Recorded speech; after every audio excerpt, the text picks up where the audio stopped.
Hello everybody, it's Gramski here, and I just wanted to show you how to paint with thread. This is a project that I've been working on for a little while now, and I had used a stencil to create all of these different images. I used a rubber stamp for the mailboxes, but the rubber stamp didn't work out as well as the stenciling did. So after I stenciled it, I wanted to paint it with stitches. And this smooth area here is called a satin stitch. It's just plain up and down stitch like this. Here, I'll do it over here so you can see it. Just straight up and down, and follow this little line if you can. Sometimes I can't. And you just go up and down. You know, that's your satin stitch. Pretty easy, huh? But I like the effect that it gives because it's shiny, and the floss that I'm using is regular DMC cotton. And I like the shine. I like the difference.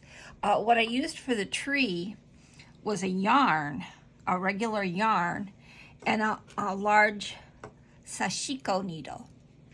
Now the difference between a sashiko needle and a blunt is this is just as hard. You know, it's a very firm needle, but it has a point on the sashiko. On the blunt, you're not going to have a point. So with these tiny things, I like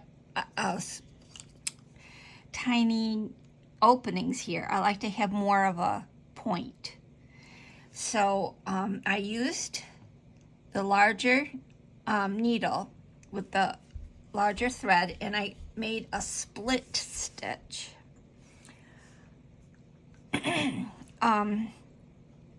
If you're interested in knowing all these stitches, all you have to do is Google split stitch, and something will come up and show you. That it won't show you this project, but I'll show you how to do the split stitch.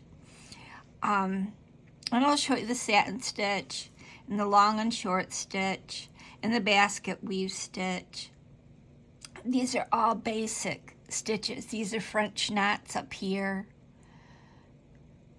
So instead of going through all of the types of stitches, I want to go through the how-to of creating your own design. You want to start with a regular piece of cloth and a stencil.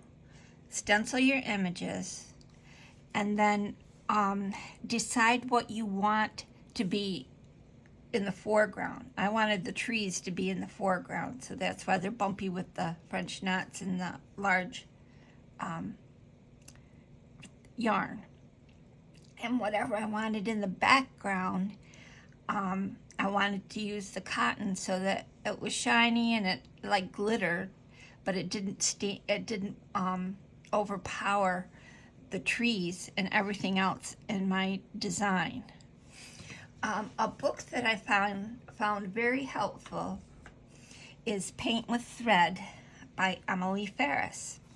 She goes through and shows you, this is Emily, cutie pie, and she shows you how, step by step, to paint with thread. You need to know how to go from dark, medium to light.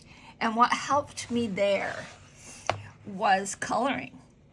I learned more about shading through coloring than I did through anything else I've done. So I'll be coloring online tonight. I need to do more of that. Sorry, I seem to be having the same problem with allergies.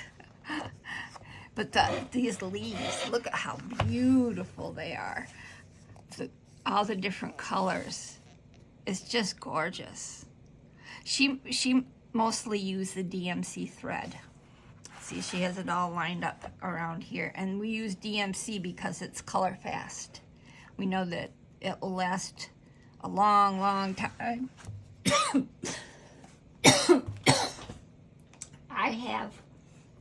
I need some tea.